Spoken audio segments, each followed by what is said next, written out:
Welcome to Four Eyes, the podcast series that gives you a clear view into the new grad optometry world across Canada and the US.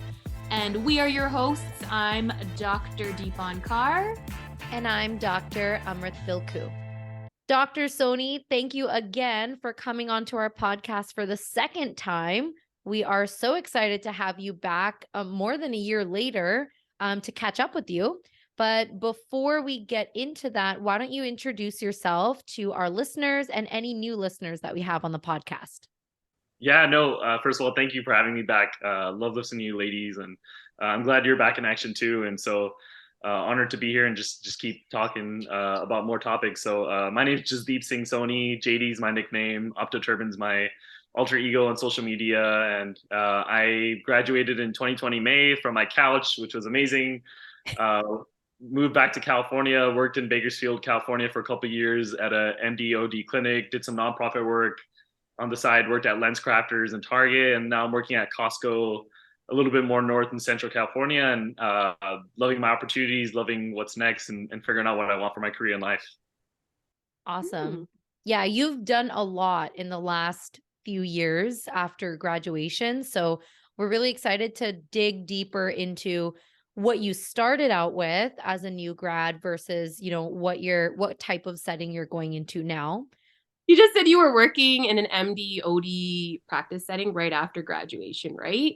Mm-hmm. How did you decide on that particular type of setting? Yeah, so coming out of school, the question was, going into school, actually, my primary goal, I kept saying, hey, I'm going to be non-practicing.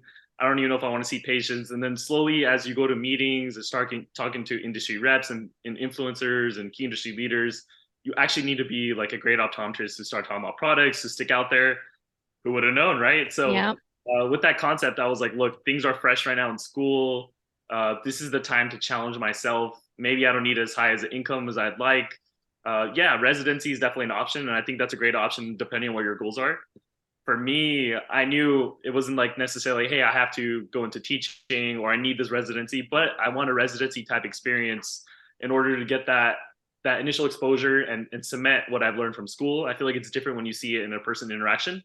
Even for us, our fourth rotation in 2020 was cut. So I think having another challenging experience was really important to me. And so I was going to stay in Arizona. Arizona's great. And then all of a sudden COVID hits and people are like, wow, we're not trying to hire young ODs. We're just trying to keep our staff. And so ended up in a town called Bakersfield, California. For anybody who knows what it is, it's pretty named after what's going on there. There's a field, there's a lot of agriculture, kind of in the middle of nowhere. Yeah. And so I worked at the nonprofit where we took a lot of Medi-Cal, government insurance. In our town specifically, we had a lot of Hispanic patients who were immigrants, a lot of Punjabi patients. And so I was able to learn a lot working with surgeons one-on-one, helping low-income patients, saw a lot of cataracts, diabetic retinopathy, glaucoma, really built myself in those first 2 years. I think as a new grad, we would always discuss what type of career we're looking for. We'd be so nervous. Are we going to find a job? Where is the job market? And also who gives the highest pay? But then once you hear it's in a rural setting, I think a lot of us get nervous because, we also still want to be close with family.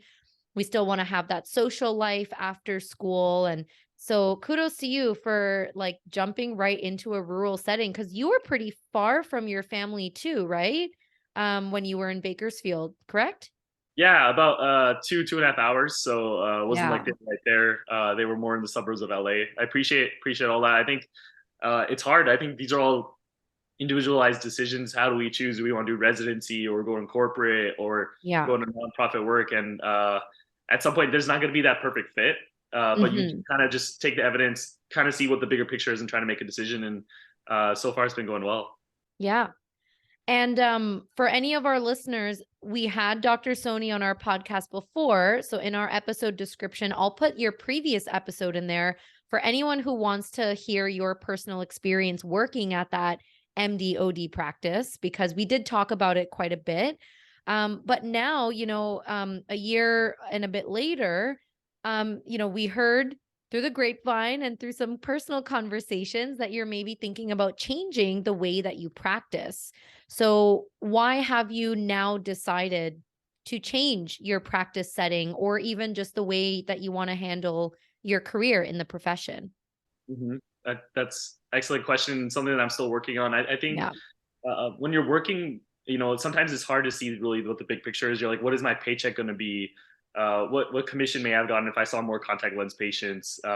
It's easy to see like day to day what is going on, but then I think it was really important to me. I started to learn after a couple of years to kind of think big picture. What do I really want for my career, my personal life? How do I integrate this all? For me, after working 6 days a week, every other week, working in multiple clinics, Target and lens crafters on the weekend, nonprofit during the week. Uh, there was burnout. There was a lack of passion. At some point, the questions are: was this even the right decision? Was this the right field? But I think that's where you try to, I really sat down, and I still do this. I journal and I say, what is really important to me for my career, my life, and the things that came to me for me personally were flexibility, having a decent salary, something that challenges me and shows results, something that shows that I'm growing when I work harder, and felt that there were other opportunities that can match that. And so luckily, or fortunately, Central California has a lot of those opportunities. And I think that's where, I think when we're in school, we see things a certain way. Maybe that's not necessarily reality, right? Like, in school, we really harp on medical, which is great. And I think that's a great route. But I don't think necessarily it's maybe the route for everybody, depending on your personal goals. Do you ladies feel that way? Like, did you feel like maybe you thought a certain way about a certain type of modality or career form in school, and then coming out, like your perspective changed? I think during school, I always wanted to do private practice for sure. But I think the one thing about private practice that I realized, it's not so much maybe the cases you see, but more of like the staff management that happens behind the scenes where you're like, I wasn't really I expecting wasn't trained for this. Yeah, I wasn't trained for this, or I didn't realize this was going to happen. Oh, how do you deal with this? So I guess, I don't know. What about you, Emmerich? I went into optometry school not really knowing a lot about the career. And no, I seriously, right? I think a lot of people do that. I'm medical careers was pretty much what my parents wanted to slightly nudge me towards, right? So I chose optometry and I said, hey, let's do this and, see what it's all about. Of course, as school went along, I started learning more about different specialty areas, of course. So for me, BV, vision therapy, fell in love with it. But growing up in my community, I was actually never exposed to private practice. I was only exposed to corporate retail chain opticals. And so I actually didn't know what private practice even meant. I didn't know what it was about. So I think as a student, I just had the mentality that when I go back to my specific hometown, that's all I'm going to get. And those are the jobs that I applied for because that's kind of all I knew. As your career develops and as you start to talk to more colleagues, once you're outside of school, you start to then see all those different modalities. And I mean, even the things that Jasdeep, you've talked to me about, of things that you're planning to do with your career. I still never even thought that we could have those sort of opportunities. So every time I'm meeting someone new, I'm just learning more. But now I'm definitely all about private practice. I think that was the other thing with optometry. I didn't realize how diverse the field could be when I graduated. It's pretty similar to Amrit. I was more exposed to private practice, but I was like, okay, this is going to be it. Even when we graduated, I was like, all right, this is probably it. And then until we started this podcast, the exposure we got to so many different people and what they were doing, I was like, what? Oh, I didn't even know. These people were optometrists and doing lectures at different conferences around the world and stuff, and doing all these different kind of innovative things. So that was just a huge eye opener for me. I mean, two things that I heard from you ladies. Number one, when you said hey, I didn't really question it. I just wanted to optometry. I actually think that's more common, as you're saying, than we really think about. But if you say that, it's it sounds crazy, right? But it's so true. Why do we make the decisions that we make? And then what path are we doing? Are we just doing the same thing over and over and not really questioning what we're doing? I think a lot of us do that, but not just optometry, right? With even our personal lives. The other thing you mentioned, Deepan, was there is so much. It's crazy every time we go to the conference. so many people have so many ideas, and there's so many venues. Like, you know, you want to do myopia management, you want to do specialty contact lenses, Yeah. you run a business, you want to work in medical. It just goes on. And but that's the beauty of it. It's like, it's kind of like you're trying to mold your career into like what you really want to make of it. And that, I think that's where I would say we're kind of going from there. In the beginning, you're like, you know, the first year you're maybe scared about like every little thing. You want to look up, you know, in the book, everything. You message your friends over every little concern you may have, and then you start to build yourself, you start to feel comfortable. Then now it's like, how do I do what I'm actually passionate about to take it to the next level? Next step. Yeah, I agree. Jasdeep, for you, looking back now, were there any specific signs of burnout while you were in your previous work setting? Any specific signs to you that you were like, wow, okay, I think there's something wrong here? Yeah, I got channeled a little when you said that. So I would see like 30 to 35 patients a day in the medical environment. And so some of these patients, you know, you're doing RNFL, some of them you're refracting. And quite frankly, in the middle of the day, I would like feel really cranky. And sometimes I felt like I was spreading that negative energy to my technicians, or sometimes if a patient started talking more, I felt internally like I had negative thoughts in my head. And I think another challenge was, as a young OD, you don't know, sometimes it's hard to communicate to staff or management, maybe when they're not ODs, like, hey, this is how many patients I'm comfortable seeing, or what type of patients I'm comfortable seeing, or how it works with how, you know, how many patients you need to scribe for. And I think there was a lot of like keeping your mouth shut because you think you have to, you can't open it to that, or you don't deserve to have those conversations. And I think that was the moment when you said that, that kind of triggered me, you know. Even on Saturdays, that would all build up to Monday to Friday, and then on Saturday when you're doing when I was in corporate, it burns out. You go slower in exams. Like I remember, I even had an optician once like bang a stick on my door because I was going too slow, and in my head I was like, but also it was like a sign of burnout. And I told her, hey, look, just not feeling well, and then she understood, and then didn't bang the stick on the door. But you know, I think those were the signs. There were the signs, and that's where the, you know, it took a little too long, but you eventually realize like, hey, change needs to happen. Yeah. I know I've personally felt like exactly what you've described. And I know what Deepan's nodding and how much we vent to each other. We all feel the same signs, like you know, working 7 days a week as a new grad, which is the biggest new grad mistake. But I think everyone needs to experience that to then start to understand what you're worth and the care you should be providing for your own mental and physical health. But yeah, working 7 days a week, I mean, you get angry before you get to work. You're angry at lunch, and then you're angry at the end of the day. And then you're finally happy just in your car driving home from a long day of work. But then you're angry once you get home because you're like, well, now I only have 2 hours before bed because I have to do it all again tomorrow. And yeah, the frustration just lingers for so long. You just let that repeat every day. You just don't even know how much that burnout is like slowly breaking you down. Yeah. It's But crazy. I think the one thing you said about having staff support you or keeping those communication lines open, I think that is a huge thing for new grads, because you're right. We all just kind of assume, oh, I'll just keep my mouth shut about how these appointments are booked.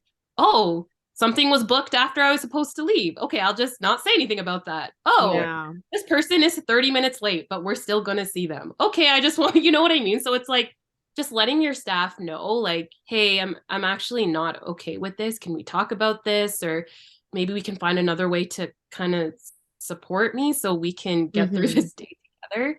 If you're scared to speak up and you're scared to say something, I think internally we all have that fear of, okay, then what if I just get fired? Right? Like if I speak up, they're gonna fire me. I'm not gonna be able to And keep you this don't want job. anyone to hate you either. You don't want the team to be like, oh, this person complains a lot, like, you know, because you're new.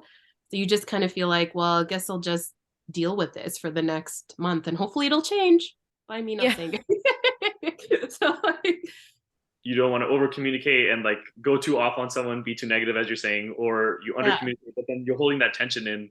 I would say a stable office should want you to be able to communicate those things, create an environment where you can. Obviously, hopefully you as a first or second and third year can also be more conscious about trying to communicate more. And overall, I mean, when you're happier, the doctor's happier, the patient's happier, the technicians are happier. It's a whole ecosystem. If something gets affected there, it's going to get affected in Yeah. the front. And the You back. just said something so important, to create an environment where you can talk about those things. That is so important. Yeah. If you like, that owner of that clinic has to kind of take charge of that. It's funny because it's like building a bit of emotional intelligence, but also like, how do you talk to a technician versus a CEO? How do you try to teach a technician about? I had a technician today kindly was telling a patient that the Optos photo might be better than a dilation, and that dilation is terrible. And I was like, look, like that, I stepped out. I always keep my door open on purpose, actually, just to kind of have conversations and make sure everything's going with flow. And it was just like, hey, respectfully, her sentiment is correct. We definitely want to encourage you to do the photo. However, dilation is definitely a good option. It's just that the photo allows you to not have the side effects, etc. So I guess those conversations of how to do it in a polite way, because if you say it in a rude way, she's not going to listen to you. Yeah. She's not going to change. She's not going to want to do the survey of the patient. So how do you like kindly communicate that, respectfully do it, and then also affect change with not just being fun dad and not getting anything done, or fun mom? Yeah. Yeah, stage 2, emotional intelligence. Yes, that's another important thing for sure. You always have to, it's tricky. You have to watch your tone. I know, like, I always have a tone where I sound very direct, but my words are very friendly. So I'm always working on my tone when I'm asking for favors or I'm asking questions, or I'll sometimes come in and be like, why did you book this patient? Like, I'll just kind of like sing it away so that my staff can kind of have a little laugh, but then they also understand where I'm coming from, to be like, hey, this is not okay. But I'm also very obviously trying not to upset you or trying not to come off very harsh. So that's exactly what Jasdeep was talking about, like that sign of burnout, irritation, right? So like, again, you don't want to go off on someone, but if that builds over time, right? Oh yeah. Those tiny mistakes that are not intentional, you're kind of just like, why? Like, why was this It done? becomes a bigger issue when you're burnt out. It becomes a bigger issue that's more personal than what's actually really happening there. Oh yeah. I think it's what you're hitting on is like outlining expectations. So the first time something happens, right, they schedule the patient wrong, you can say it in the loving, funny tone. Yeah. You can also outline, hey, look, if this happens again, like I'm gonna have to come back here and we're gonna have to talk about it again. And you can say it nicely. But if it happens over and over, I think that's where you have the right to say, look, this is my license. I'm not comfortable practicing like this. This is my right to say I'm not going to do this. And I've had to say that certain things too. And Jasdeep, have you experienced burnout in any other aspects of the profession other than just your work setting? Yes, definitely. I guess things go in parallel. And so the reason why we've all met is through social media, podcasting, maybe working with Defocus at certain times in our careers. Or for me, I definitely was really involved in it too. And I've definitely taken a step back because I didn't feel authentic to myself and the brand I was bringing to the field, and definitely want to come back. I feel like there's so many benefits with social media, making friendships where we've only met once or twice, and look, we can have these conversations, which is so beautiful, and pick each other's brains and see how we can make our own careers better. But also there can be a dark side where maybe you're comparing yourself, maybe you are doing something maybe out of not the right purpose. And so that's where I personally was posting about things when I was doing these clinics, maybe the nonprofit or Lens Crafters Target, and I felt I wasn't being authentic to what my brand is and what I am as a human. And so definitely evaluating that and going to make a comeback. But I think there's burnout in that sense too, when you're just doing something without thinking through what you're doing. Like, hey, I can honestly say I posted just to get attention or posted just to post, but I want to come back and say, hey, if I want to affect change, I want to do it with something that I wholeheartedly believe in. No, I totally agree. I think that's a huge point about burnout with social media that I'm glad you brought up, because a lot of optometrists are now utilizing social media, not in a negative way. They're still promoting, educational content. But, when we were students, we just discovered the optometric side of social media. And of course, in the last few years, it's blown up. So now I can't even imagine being a student now, because there's so many students that are making Instagram or social media accounts to like follow their optometry school journey. And I'm like, I don't even think we had time to like go to the bathroom in school. Like, how much pressure are they probably feeling to be like, as a student, maybe you'll get more attention from job opportunities if you're on social media. Maybe that's where you're going to make more networking connections, if you're on social media. But that's another job all on its own. Like, as a student, it's already hard just to go through school.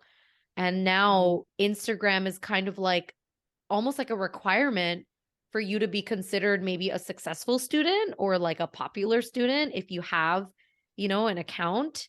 Like, that would stress me out as a student to go through something like that.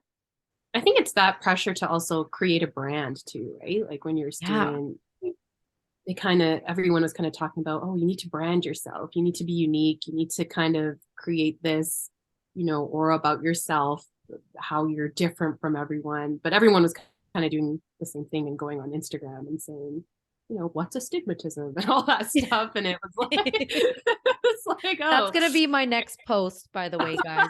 I'll do what's Ideas astigmatism. Yeah, but the intention is good. It's just like, yeah, it was just a lot. But yeah, when we were students, that I don't think anyone talked about that. Like Instagram, it was just crazy to us. But yeah, I don't know how we would react if we had that exposure as students. But Jasdeep, what specific advice would you have for our listeners who may be experiencing signs of burnout right now where they're practicing? I think everybody should sit down and just take 10 minutes to journal what they want from their career, what qualities they want. Like I said, for me personally, it was flexibility, advancing, showing growth, a certain salary. And then I was like, wow, as opportunities kept coming, actually this opportunity that I thought I should do doesn't even fit what I wrote on this piece of paper. So I think being conscious about what's actually important to you and your purpose and what you want, and then making decisions based on that. I think that really matters. I think we should all do that more. And I think it's just really hard, right? Like if you say medical optometry is the most important thing to you, it gives you a lot of passion.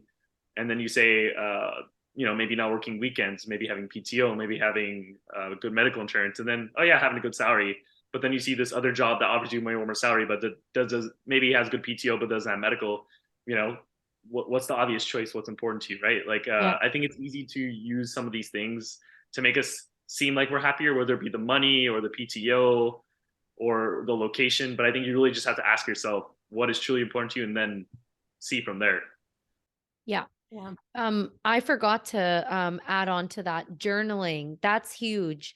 And I do that as well. I don't journal on a daily or a regular basis, but actually at the beginning of every year, I write financial goals, and then I write down career goals or just like optometric professional goals.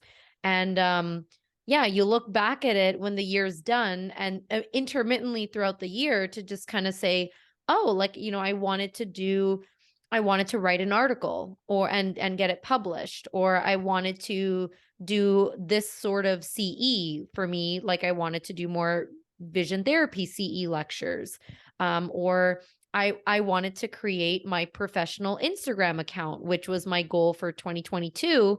And so then, at the end of the year, you kind of go through that list again, and you just see,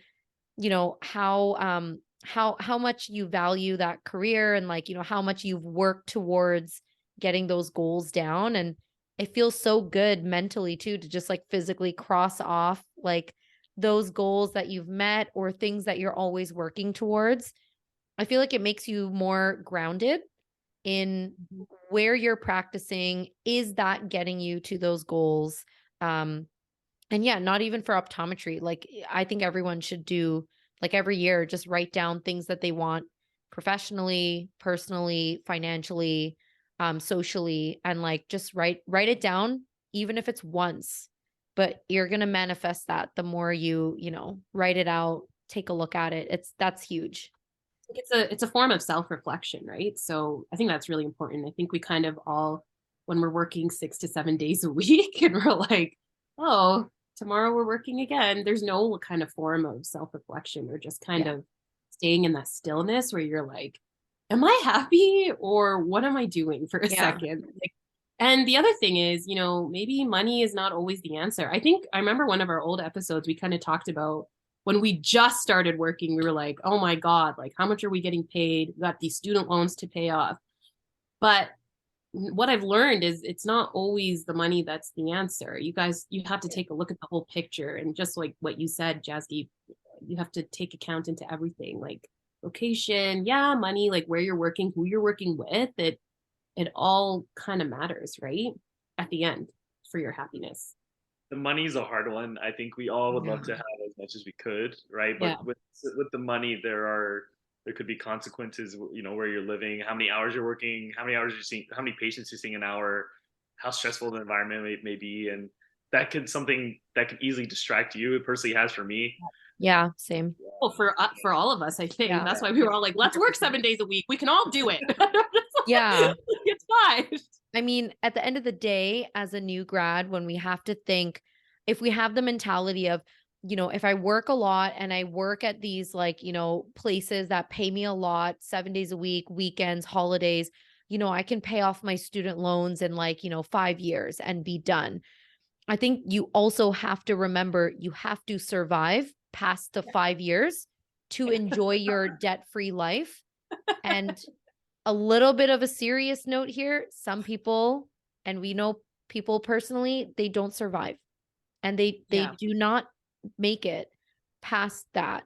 So, and like we're talking about burnout, I'm very sure that all three of us and everyone else listening has had a moment in their life where they've probably reached a really, really low point after graduation when they're being overworked, having thoughts and feelings of depression, anxiety, mental health issues.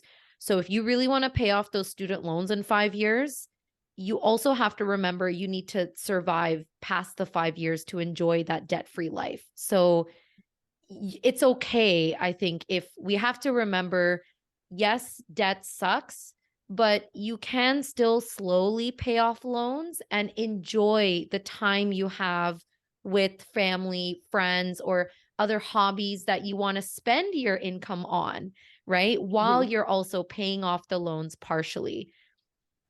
Yeah. Which I had to tell myself. Like 5 years is a long time, right? Like people are like, oh, I'm just going to pay this off in 3 to 5 years. We couldn't even last 2 years. Like I couldn't last 2 years.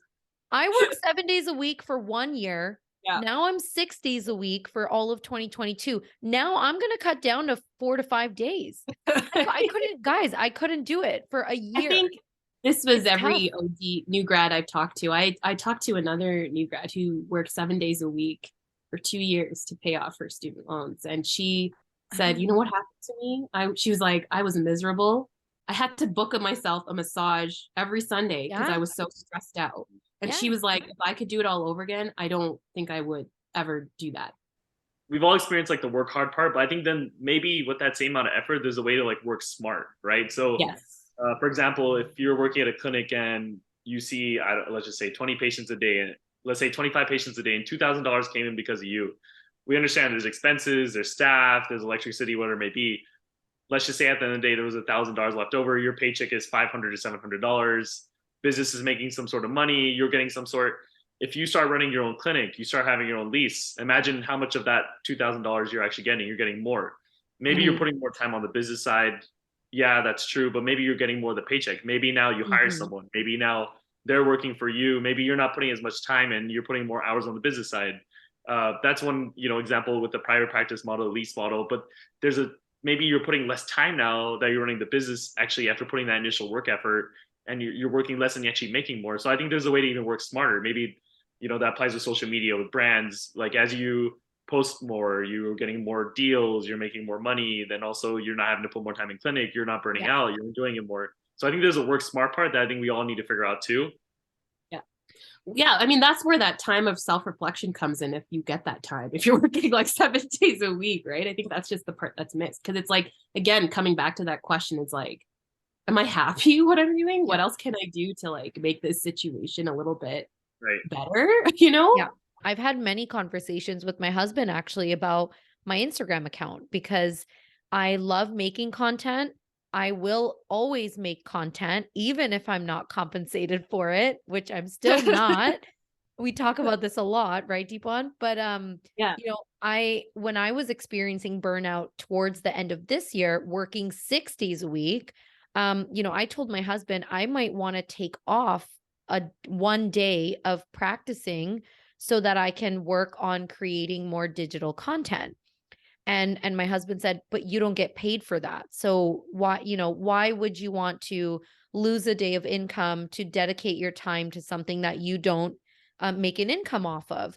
And I said, well, the content that I'm creating, I might not get paid right now, but when I'm putting that content out there, I'm getting referrals.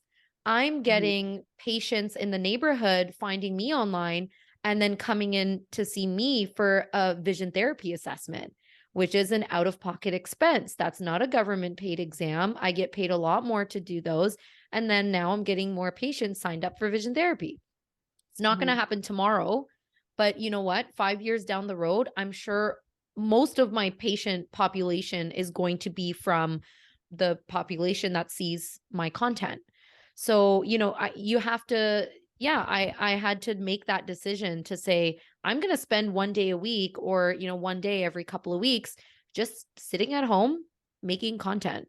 And that over time makes me happy. I love it. I enjoy it. It's not a chore. It's still about my career. And down the road, it will help me to grow. It'll help me to continue educating myself, educating others, and it'll help me grow my practice.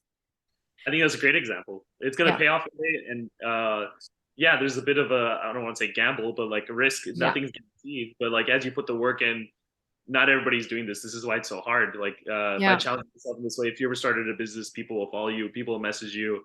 Now you have all these industry people that are in touch with you that you can always ask for advice and just pick up the phone.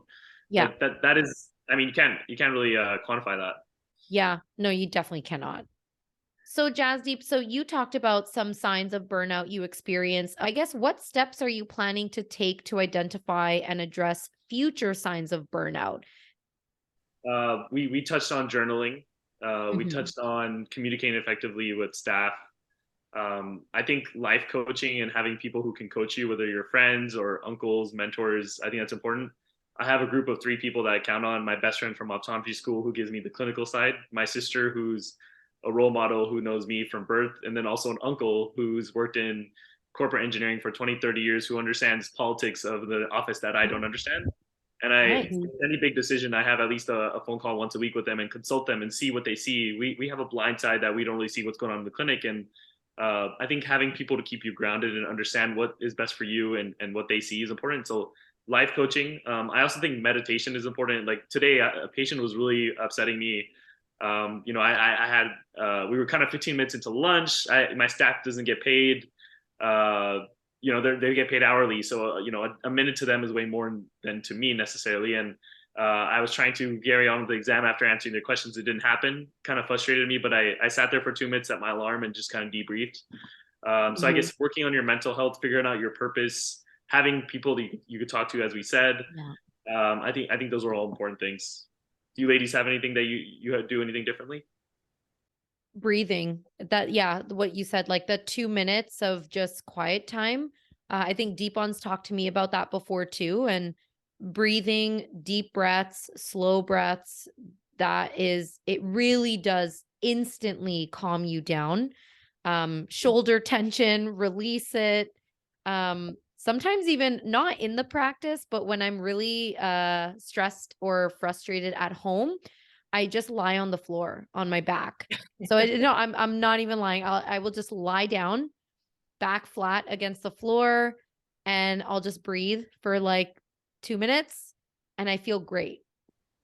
Yeah, I think for me, when things get a bit chaotic, my parents really bring me back down to earth, and they're like, "Hey, just take a moment here.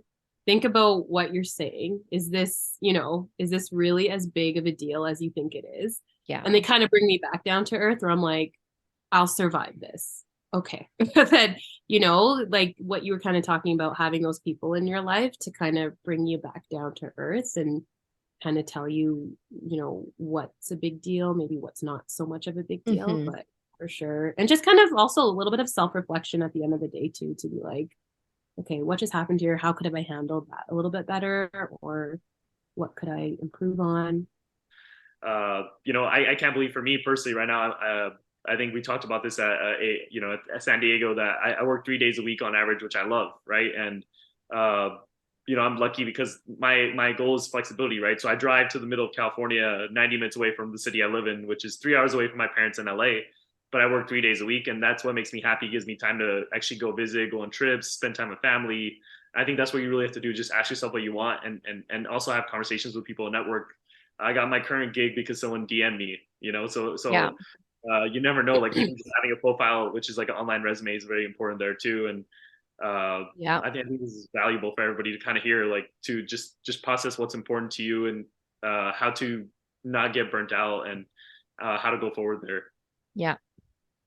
Speaking of all this, Jasdeep, what's next for you? So what are you looking forward to in this new year for your career and professional development? I would say so with all this stress, burnout, and realizing what didn't work, kind of helping. I'd love to help get people to find opportunities where they don't feel like they're in that similar situation. If there's a way I can guide people or give advice on that, I would love to do that. And so one idea I've teased around is recruiting, helping people find jobs that they really like. After working in medical, private practice, corporate, I understand how many patients may be good for someone and might not be good for someone, what type of patients may work for someone and vice versa. And I feel like there needs to be more of like an agency for doctors where, yeah, recruiters are there too. Maybe they're not doctors. Maybe they don't understand what comes from our perspective. It'd be nice if someone from our perspective kind of like helped guide us to find jobs that we want and took that process and took time to kind of lead us through that.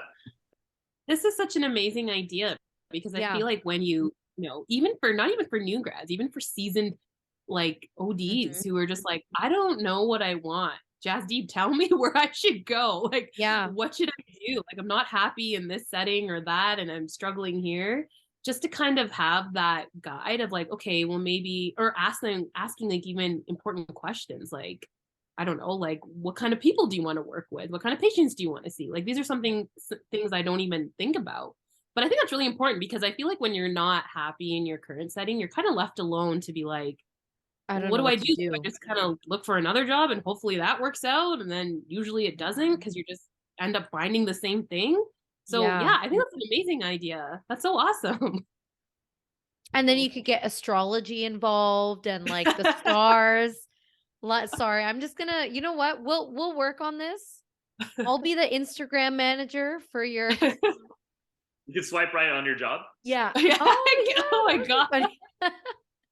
I love that though. I love it. And will we be seeing any TikTok videos from you anytime soon? Because we miss you. Oh. They'll be back. Don't worry. Yeah. I'm excited to hear about you ladies though. I mean, we're talking about purpose and podcasts and reflection. And I feel like, this podcast too has changed in some ways. Like, what are your thoughts on like where you want to go and all that? For us, like, this whole conversation, what we're talking about with like burnout from like social media. I mean, I think we initially kind of felt that even with this podcast when we were doing weekly episodes and we were like, okay, hold on, like why are we doing this again? You're just tired and like, getting irritated even at the end by like, okay, we got to put out another episode this week. Yeah. And when we took that break from it, then we realized like, okay, well, I think we want to come back to this. And we found the reason why we wanted to do this. And the main reason is to help new grads and ODs, like, get through their career and jobs and whatever it is in school even. But when you're just going to go process and you're not really talking to each other or figuring out why we're doing this again, you get lost in that. And you just, that burnout, like what we were talking about. So.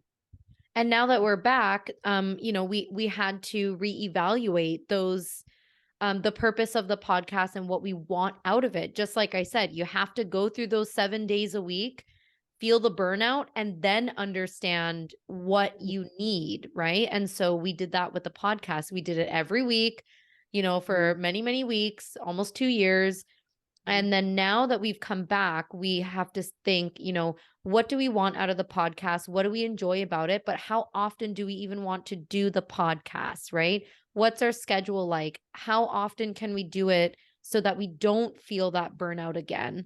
And funny enough, we wrote out, the four of us, with the other co-hosts, Dr. Randawa and Dr. Kuhn, we wrote out all of our goals for the podcast. So it was like journaling. We had it all written down. And when Deepon and I started up the podcast again, I went through that document and I looked at our previous goals and our values and our mission for the podcast. So it was really nice and humbling to see that we did pretty much maintain those values and the goals all throughout the last 2 years. And now our goals again are slightly different, but we're still keeping those core values, and what we wanted the podcast to represent and the vibe we wanted it to have. So it was, we basically did all the things that we talked about, from your experience, Jasdeep. We journaled, we got burnt out, we took a break, we came back, we're reassessing, and now we're loving it more than ever. Well, yeah, thank you so much, Jasdeep, for coming back on. We always love talking to you. We learn so much, and I really do believe that the listeners are going to really benefit from this conversation. And we're excited to see what you do in your career, because you're definitely going to be a successful matchmaker, and we're going to be very happy promoting your next business venture. Yes. Thank you. Appreciate the time. I'm excited for us all to grow. And that's the thing. We have these conversations, we apply it, we listen to it. Like, I learned so much from your experiences too. And so excited to see where the podcast goes and where you ladies go as well. Thank you, everyone, for listening to Four Eyes. If you enjoyed this episode, please be sure to subscribe and leave us a rating to give us a feedback on how we're doing. And you can check us out on Instagram at 4eyesoptom for a lot more content and to share your thoughts on this episode. We'll see you next time.